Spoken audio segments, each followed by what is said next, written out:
Antes de comenzar, quiero recordarte que este episodio incluye descripciones y referencias a hechos históricos de violencia. Toda información proviene de fuentes públicas y está narrada con fines informativos y de análisis. El lenguaje ha sido adaptado para evitar expresiones explícitas innecesarias, pero el contenido puede no ser apto para todas las audiencias. Hola, bienvenidos al Diario de Carol y bienvenidos a un nuevo episodio de Ecos Oscuros.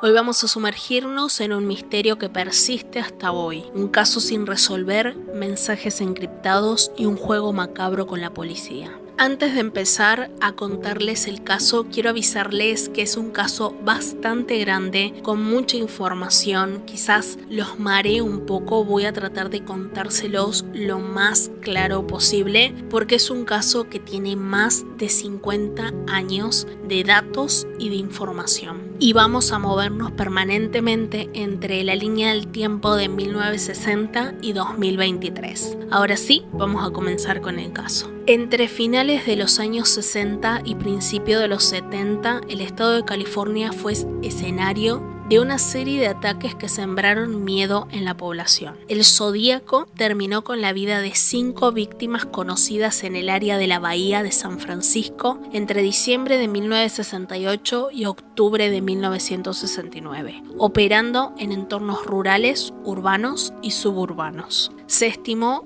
que el Zodíaco tenía entre 40 y 50 años de edad en el momento de sus crímenes, que era un hombre blanco, corpulento, de cabello castaño, que tenía conocimientos sobre lenguajes cifrados y poseía una gran inteligencia.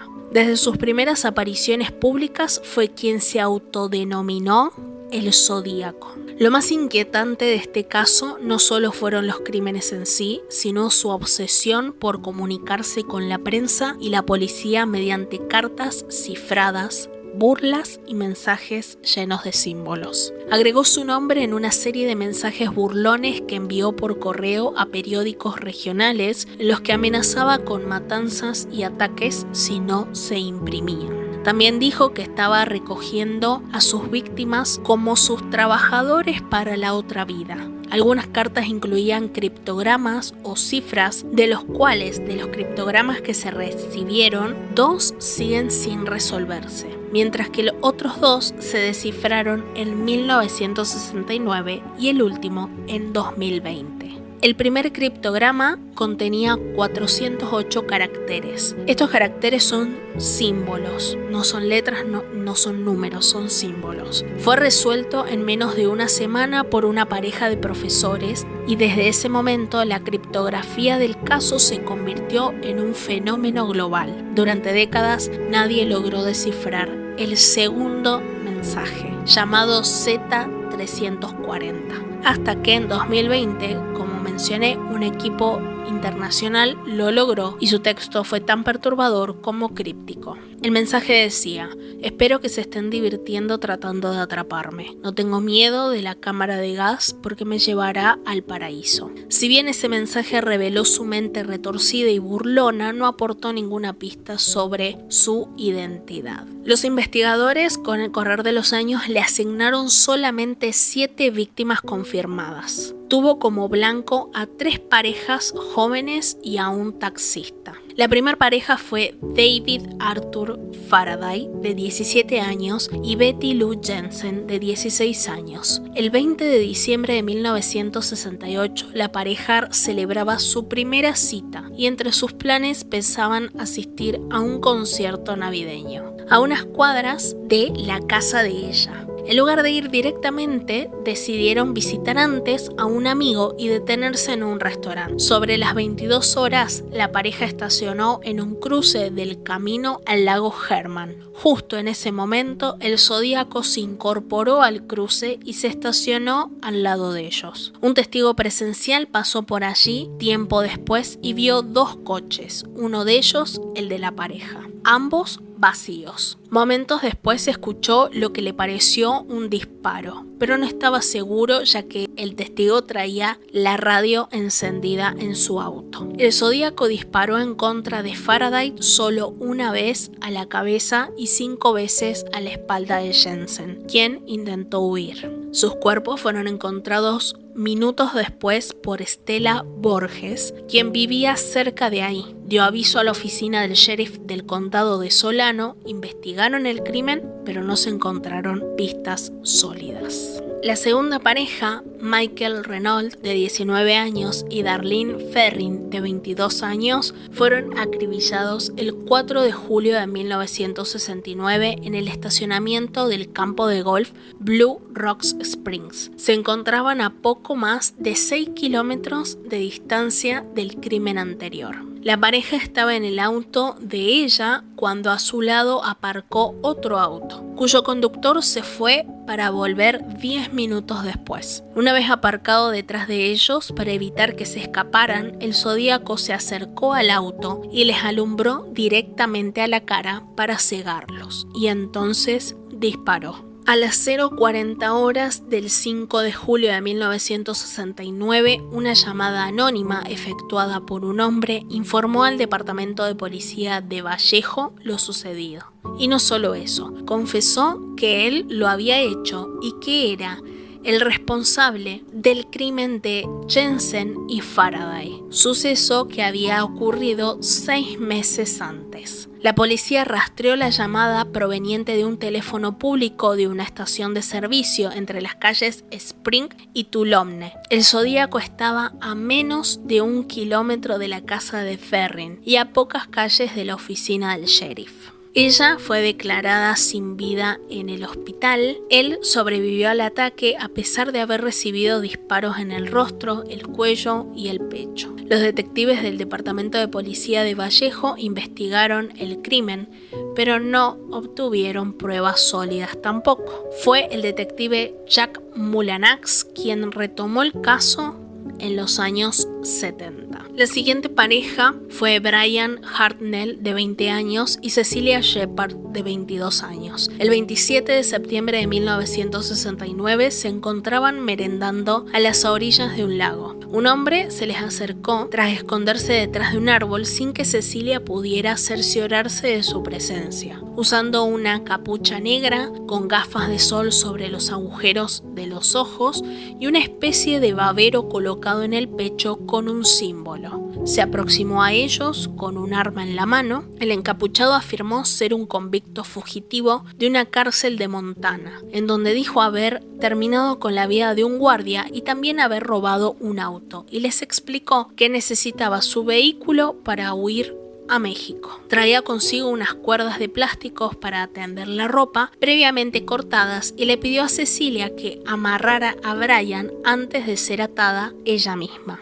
El atacante revisó los nudos y lo apretó tras descubrir que ella los había dejado flojos. Brian creyó que se trataba de un simple robo un poco raro, pero un robo al fin, pero el hombre sacó un utensilio y los apuñaló y los atacó a ambos. A las 7:40 p.m. el hombre llamó a la oficina de la mujer encargada del condado de Napa desde un teléfono público para denunciar su crimen. El teléfono fue encontrado aún descolgado minutos después en el servicio de lavado de autos de Napa. Los detectives fueron capaces de tomar huellas dactilares aún frescas del teléfono, pero no lograron hacerlas coincidir con las de ningún sospechoso. Un hombre y su hijo, que se encontraban pescando en una ensenada próxima, descubrieron a las víctimas al escuchar sus gritos pidiendo ayuda, la cual fue suministrada por unos policías forestales del condado de Napa. Cecilia Shepard estaba aún consciente, por lo que les proporcionó una descripción del atacante. Ambos fueron trasladados en ambulancia al hospital. Cecilia entró en coma durante el trayecto al hospital y nunca recuperó la conciencia, falleciendo 2 días después. Pero Brian sobrevivió a 6 puñaladas en la espalda para contar su historia a la prensa. El detective y sheriff del condado, quien estaba asignado al caso desde el inicio, trabajó intentando resolver el crimen hasta su retiro del departamento de policía en 1987. Y su última víctima, reconocida por la policía, fue Paul Lee Stein, de 29 años. El 11 de octubre de 1969, un hombre abordó su taxi en el cruce de las calles Mason y Gear en San Francisco y le pidió que lo llevara a las calles Washington y Maple de la comunidad vecina. Por razones desconocidas, Paul fue hasta una calle más adelante, llamada Cherry, donde el hombre le disparó en la cabeza con un arma. Entonces, agarró las llaves de su auto, su cartera o billetera y le quitó la camisa. Fue visto por 3 adolescentes que estaban del otro lado de la calle a las 9:55 p.m., quienes llamaron a la policía mientras el crimen se desarrollaba. Los jóvenes observaron al hombre limpiando el taxi y después caminando una calle hacia el norte. La policía llegó minutos después y los jóvenes testificaron explicando que el atacante aún se encontraba cerca. 2 calles adelante de la escena del crimen, el oficial Don Falk, quien también había respondido a la llamada de auxilio, observó a un hombre blanco caminando por la calle y que después subía a una escalera que conducía a una casa ubicada en el lado norte de la calle. El encuentro duró solamente 5 o 10 segundos. Su compañero Eric Selms no vio al hombre. La radio les alertó para buscar a un sospechoso de piel negra y no a un individuo caucásico. Así que no tuvieron motivo para detener a ese hombre y pasaron al lado de él sin detenerse. La confusión en las descripciones ha permanecido sin explicaciones hasta el día de la fecha, porque cuando llegaron a la calle Cherry, el oficial fue informado de que estaban en efecto buscando a un sospechoso blanco. Allí se dio cuenta de que habían pasado al lado del asesino y concluyó que el Zodíaco había retomado su ruta habitual. La búsqueda continuó, pero no se encontró nada. Los 3 adolescentes testigos trabajaron con un criminalista para elaborar un retrato del sospechoso de Paul y a los pocos días regresaron para la elaboración de un segundo retrato hablado. La edad del Zodíaco fue estimada entre 35 o 45 años de edad. El Departamento de Policía de San Francisco al final investigó y estimó por lo menos a 2.500 sospechosos en un periodo de algunos años. El 14 de octubre de 1969, un periódico recibió una carta del Zodíaco, esta vez conteniendo una muestra de la camisa de Paul, el taxista, como prueba de que él era el atacante, y también contenía una amenaza que dispararía en una escuela. Fue entonces cuando la policía supo que era a quien habían estado buscando algunas noches antes. El 8 de noviembre de 1969, el Zodíaco envió otra carta con un criptograma que consiste en 340 caracteres. El 9 de noviembre del mismo año envió otra carta de 7 páginas en la cual aseguraba que 2 policías lo detuvieron y hablaron con él por un espacio de 3 minutos después de haber disparado en contra de Paul. Finalmente, el 5 de diciembre de 2020, es decir, 51 años después, los 340 caracteres de esa carta enviada en 1969 fueron descifrados por un grupo de aficionados. Básicamente lo que dice el mensaje es que espera que se estén divirtiendo mucho en tratar de atraparlo, que no le teme a la cámara de gas porque lo enviará al paraíso, y menciona que tiene suficientes personas cautivas que trabajan para él y que su vida será mucho más fácil en el paraíso. Otras personas han sido identificadas como víctimas potenciales del Zodíaco. Aunque las pruebas no fueron concluyentes y no todas son aceptadas como víctimas de él, entre ellas están un estudiante de preparatoria de nombre Robert Domingos, de 19 años, y su novia Linda Edwards, de 17 años. fueron atacados el 4 de junio de 1963. Estaríamos hablando de 5 años y medio antes del primer crimen conocido de la primer pareja a la que habría atacado el Zodíaco. Fueron atacados en una playa en California. Los jóvenes se habían ausentado de la escuela ese día debido a una tradición del momento entre los estudiantes que habían terminado en la playa.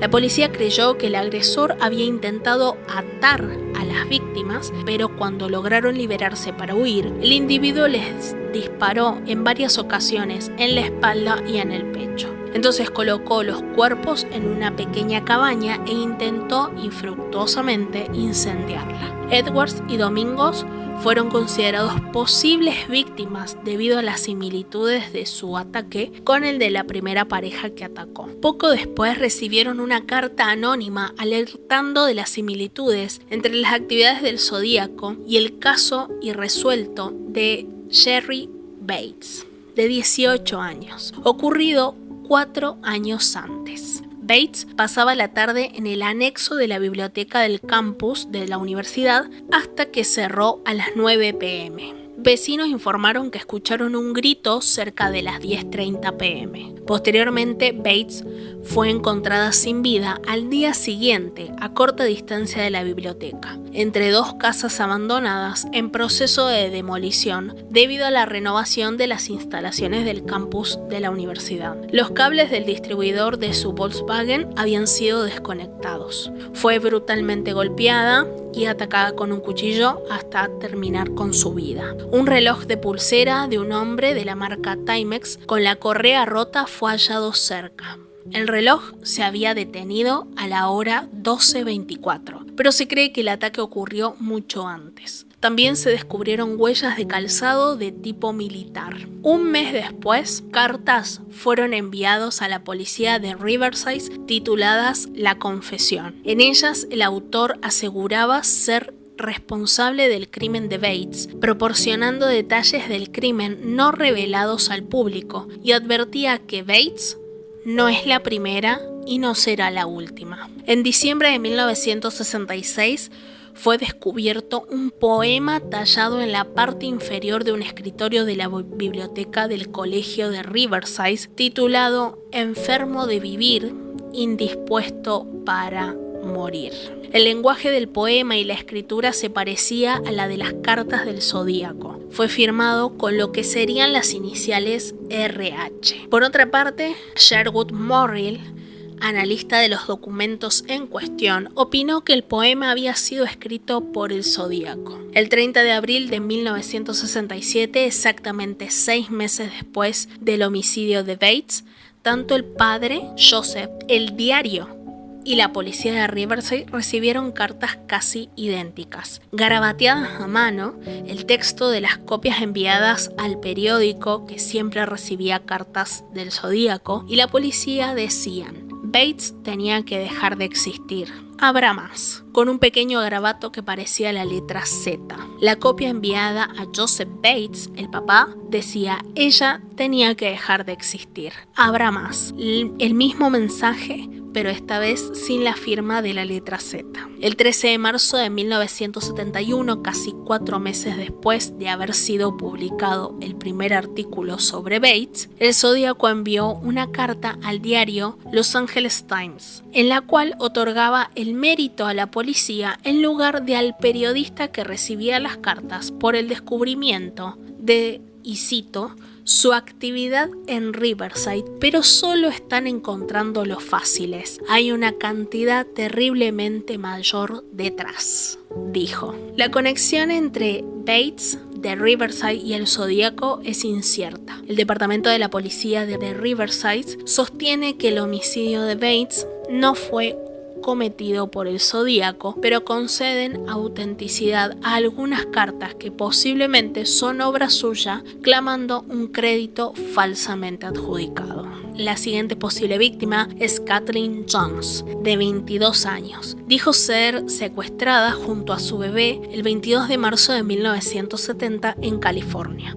En su declaración comentó que el conductor de un auto le hizo señas con las luces para que frenara. Ella frenó y una vez fuera del auto, él le explicó que había visto que una de las llantas de su auto estaba floja. Y tras supuestamente arreglarla, él se metió en su auto para continuar con su camino y ella hizo lo mismo. Más adelante, la llanta se sale y supuestamente el mismo hombre se ofrece a llevarla hasta la gasolinera más cerca. Ella acepta y vuelve a su auto para recoger a su bebé, a lo que el hombre se extraña de que tenga una hija. ¿Tienes algún problema por ello?, dijo ella. No, de hecho, mientras más, mejor, le contestó él. El auto arranca, pasa por delante de la primera gasolinera, pero no frena y continúa el camino. Incluso él le pide que arroje a su hija por la ventana. Ella consigue escapar junto a su hija y se dirige a la comisaría de policía ubicada en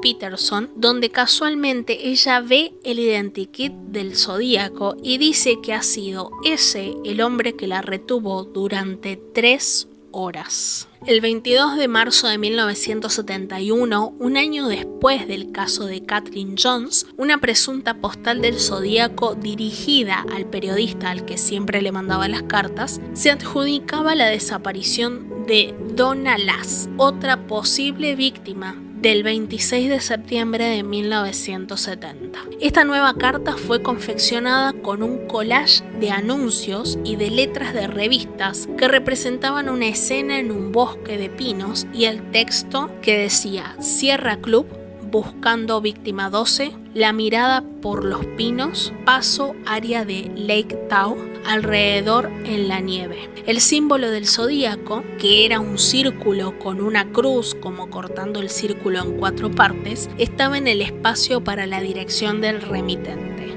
Donna era una enfermera en el hotel y casino Sahara Tahoe. El 26 de septiembre trabajó hasta las 2 a.m., habiendo tratado a su último paciente a la 1:40 a.m. y no se la vio abandonar su oficina. A la mañana siguiente, su uniforme de trabajo y sus zapatos fueron encontrados en una bolsa de papel en su oficina, inexplicablemente sucios de tierra. Su auto fue hallado en el complejo de departamentos y el piso en donde vivía estaba limpio. Después de ese día, tanto su jefe como su arrendador recibieron llamadas telefónicas de un desconocido quien afirmó falsamente que Donna había tenido que dejar la ciudad debido a una emergencia familiar. La policía y los sheriffs locales inicialmente trataron la desaparición de Donna como un simple caso de investigación de persona desaparecida, sospechando que simplemente se había marchado. Luego de lo que parecía que era una tumba, fue descubierta cerca de Northern California en terrenos del Sierra Club, pero al excavar solo se encontró un par de anteojos de sol. En 1986, 16 años después, la oficina del alguacil del condado de Placer localizó un cráneo humano en las proximidades de la Ruta 20 del estado de California y la Ruta Interestatal 80. Pero no fue hasta el año 2023, es decir, 37 años después de haberse encontrado el cráneo, que el perfil de ADN identificó el cráneo como el de Donna Lass. La policía dijo que no se encontró ninguna otra evidencia con el cráneo y que no indicó cómo falleció. Lass, ni si se sospechaba de un homicidio. No se ha descubierto ninguna evidencia que conecte definitivamente la desaparición de Donna Lass con el Zodíaco. El Zodíaco continuó comunicándose con las autoridades el resto del año 1970 a través de cartas y tarjetas postales dirigidas a la prensa. En una carta fechada el 20 de abril de 1970, el Zodíaco escribió: "Mi nombre es", seguido de 13 caracteres cifrados. El Zodíaco indicó que él no era el responsable del reciente ataque con una explosión en la estación de policía de San Francisco, donde había fallecido el sargento. La carta incluía el diagrama de un artefacto que el Zodíaco afirmaba usaría para volar un autobús escolar. Al reverso del diagrama escribió el símbolo de él, el círculo cortado en 4 con una cruz, igual a 10, el número 10, y debajo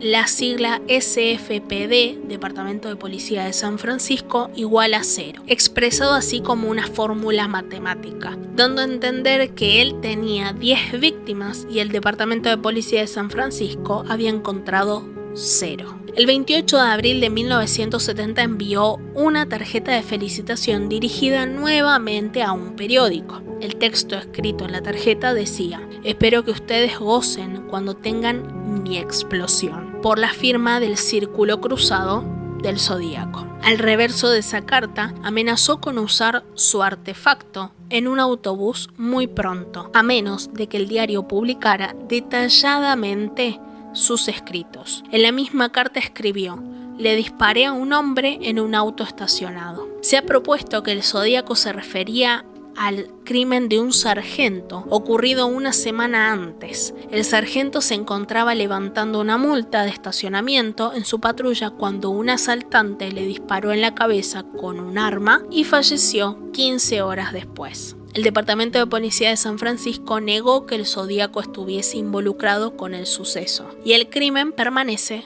sin resolver. Incluido con la carta también había un mapa de la bahía de San Francisco. El Zodíaco dibujó un círculo cruzado similar al que incluía en sus cartas previas. En la parte superior del símbolo, el número 0, luego un 3, un 6 y un 9, como si pareciera que dibujó un reloj con las horas. Las instrucciones adjuntas señalaban que el 0 está para fijar la magnitud norte. La carta también incluía 32 letras cifradas que el asesino afirmó deberían estar en conjunción con el código que conduciría a la localización de un artefacto que él había enterrado y que estallaría en otoño. Las letras cifradas nunca llegaron a ser decodificadas y el supuesto artefacto jamás fue hallado, pero nunca pasó nada, nunca hubo una explosión. Luego siguió enviando cartas y tarjetas siempre al mismo periódico. Entre ellas se adjudicó el secuestro de Kathleen Jones y su bebé 4 meses después del incidente, que es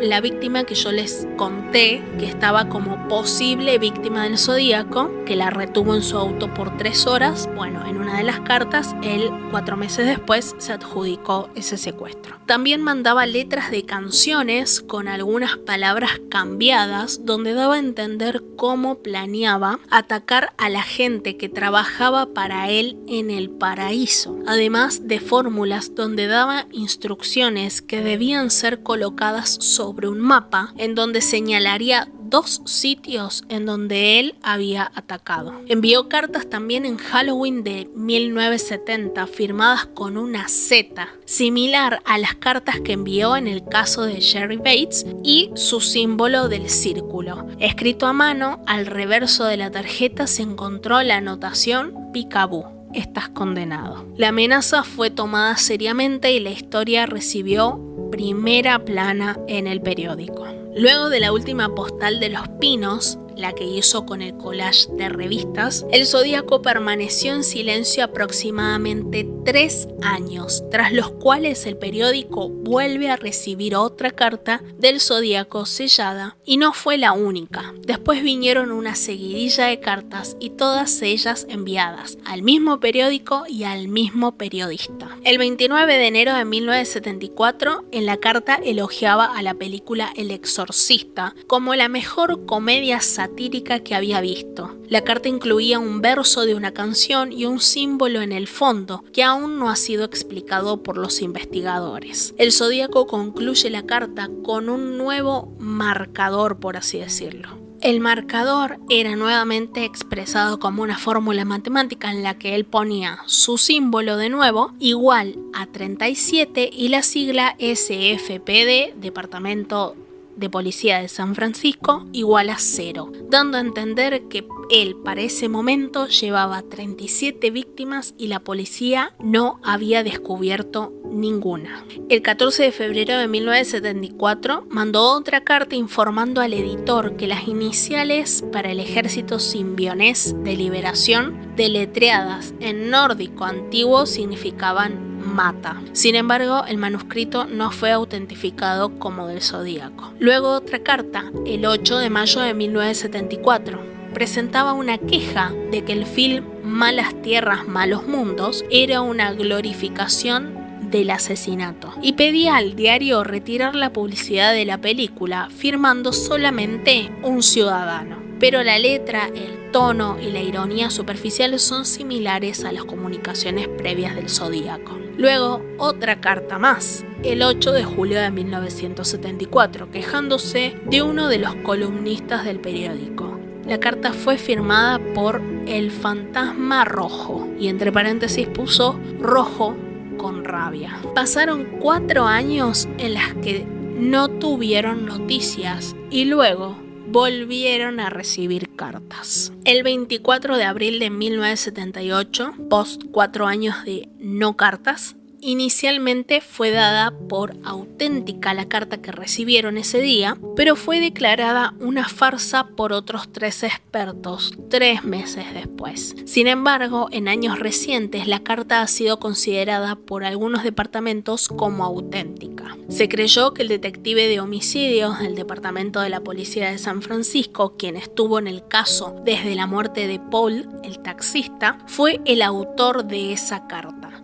Sin embargo, el detective negó haber escrito la carta del Zodíaco y quedó libre de cargos. La autenticidad de la carta sigue al día de hoy sin verificarse. El 3 de marzo de 2003 se reportó que una tarjeta postal navideña enviada al periódico, sellada en 1990 en Eureka, California, había sido descubierta en sus archivos de fotos por el asistente editorial. Dentro del sobre, junto a la tarjeta postal, estaba la copia de 2 llaves del Servicio Postal de los Estados Unidos en un llavero magnético. El manuscrito en el sobre parece la huella del Zodíaco, pero fue declarada no auténtica por el analista forense. No obstante, no todos los expertos en el tema están de acuerdo con ese análisis. No hay dirección de remitente y su clásica firma del círculo cruzado no está. La postal en sí no tiene más marcas. El periódico envió todo el material al Departamento de Policía de Vallejo para análisis posteriores.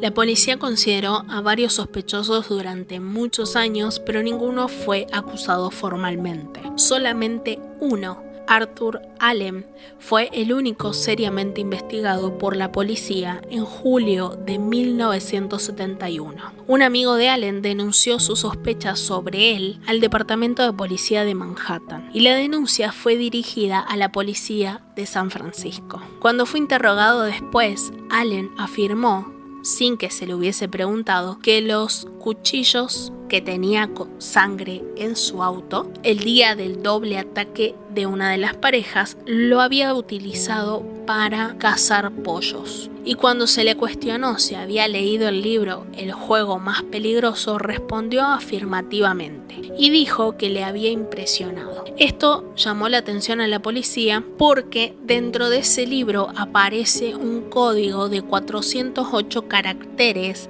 que es muy similar al código de la primer carta que el Zodíaco mandó, que tiene 408 caracteres. Allen fue el único sospechoso en cuyo caso que la policía tenía alguna prueba en contra para ejecutar no solo una, sino 3 órdenes judiciales o autorizaciones para continuar con sus indagatorias. El 14 de septiembre de 1972, el 14 de febrero de 1991 y el 28 de agosto de 1992, 2 días después de su muerte. Allen negó los cargos, pero había muchas pruebas circunstanciales en su contra. La policía no encontró evidencia física para probar que Allen era el Zodíaco, y el Departamento de Policía de Vallejo eligió no presentar cargos contra él, a pesar de que fuese un delincuente. y de las armas y los componentes explosivos hallados en su hogar, siguiendo la investigación en 1991. Finalmente, la escritura de Allen no se correspondía con la del Zodíaco, sin embargo, cabe la posibilidad de que el escrito hubiese sido efectuado con la mano derecha, pero la policía no le dio importancia. Sus huellas dactilares tampoco guardaban semejanza, ninguna prueba concreta que lo vinculaba a los hechos efectuados por el Zodíaco fue encontrada jamás.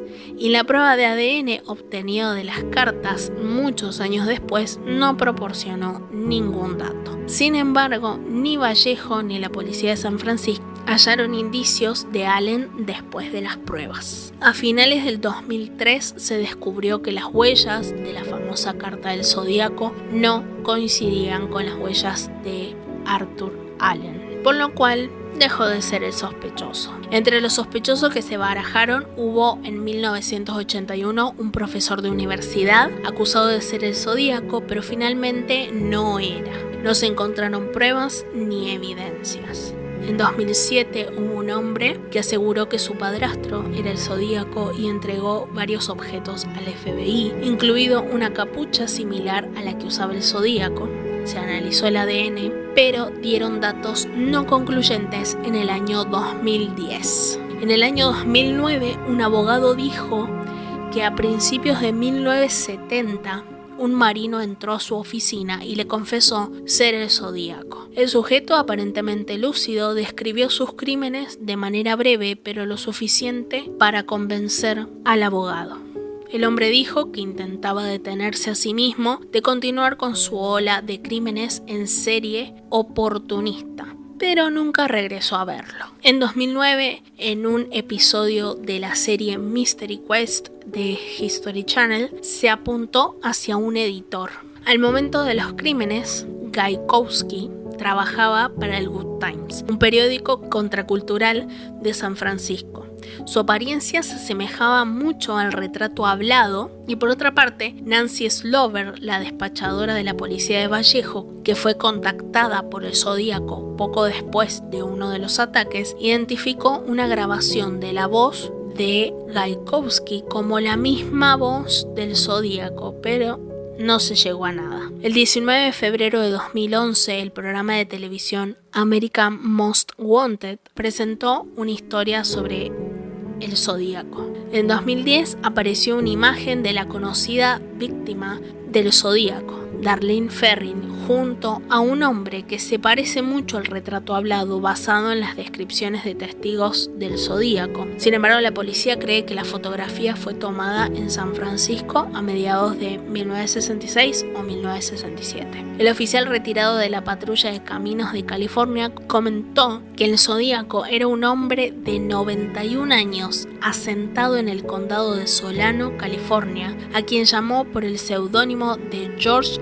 Russell Tucker, utilizando a un grupo de agentes retirados llamado Mandamus 7. Lafferty descubrió a Tucker, este hombre de 91 años, y un encubrimiento gracias al cual no fue perseguido. Tucker murió en febrero de 2012 y no fue señalado porque la policía no lo consideraba como un sospechoso. En febrero de 2014 se reportó que un hombre llamado Louis Joseph Meyers le confesó a un amigo en el año 2001 que él era el Zodíaco, después de enterarse de que estaba muriendo por una cirrosis. Le pidió a su amigo Randy ir a la policía después de su muerte. Meyers murió en 2002, pero supuestamente su amigo tuvo problemas para que los oficiales cooperaran y tomaran en serio las demandas que él fue a hacer. Hay varias conexiones potenciales entre Meyers y el caso del Zodíaco. Meyers asistió a la misma secundaria que las víctimas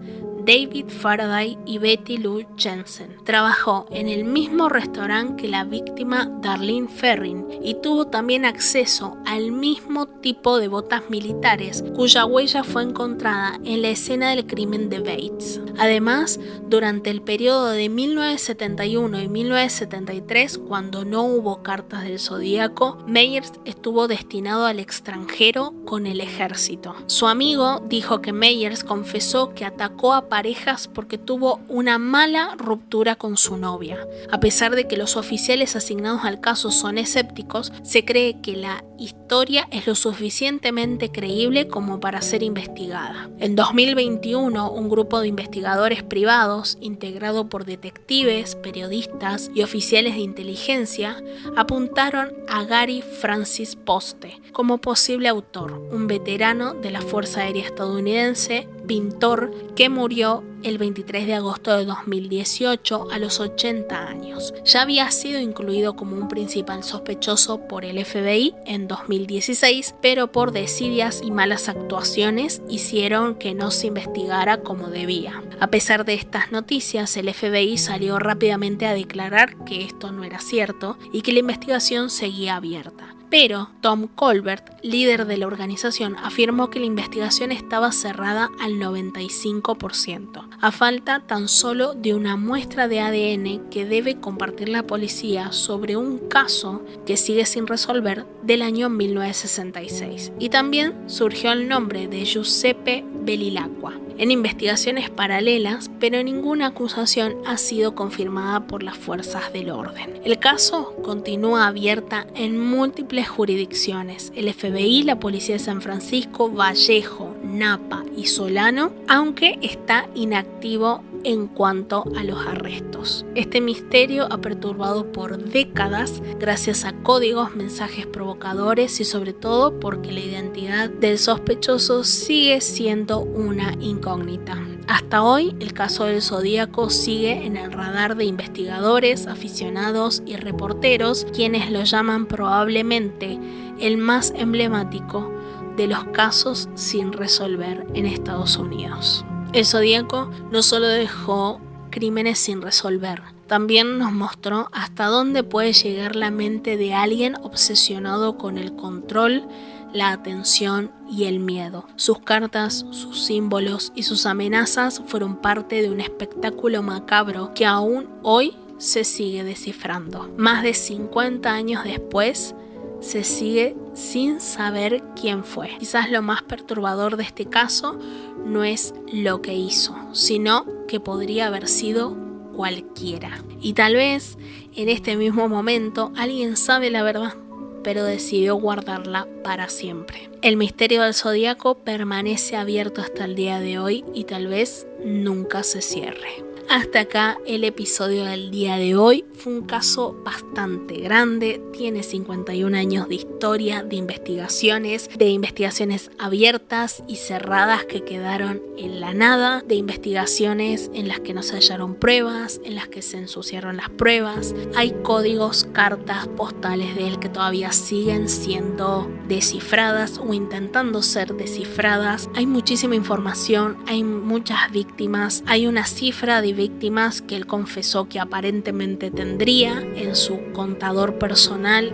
pero que tampoco se sabe si es cierto o es solo espectáculo. Y también está este juego perverso que él hacía de jugar con la vida de las personas y un poco con los medios de comunicación, con los periodistas, con el diario, y siempre tratar de buscar el protagonismo, y por eso siempre sus cartas las enviaba al mismo diario. Todos esos años los ha llevado sus cartas y sus mensajes al mismo periodista, y siempre haciendo este juego perverso de querer salir en primera plana siempre. Lamentablemente es un caso que sigue abierto, que no se sabe quién fue. Probablemente es una persona que ya incluso haya fallecido para este entonces, pero hay casos que quedaron sin resolver, sin tener el culpable de quien los ocasionó, y tampoco se sabe quién fue la mente detrás de todos estos mensajes encriptados. Espero que les haya gustado, espero no haberlos aburrido. Es un caso muy largo, con mucha investigación, con muchos temas. Espero que les haya gustado. Si llegaron hasta acá, gracias. Pero más que nada, dejen su me gusta, compartan, suscríbanse. Los invito a que me sigan en mis redes sociales: Instagram, TikTok, YouTube, Spotify. Me encuentran como El Diario de Carol. Muchas gracias por escuchar y nos vemos en un próximo podcast. Chao, chao.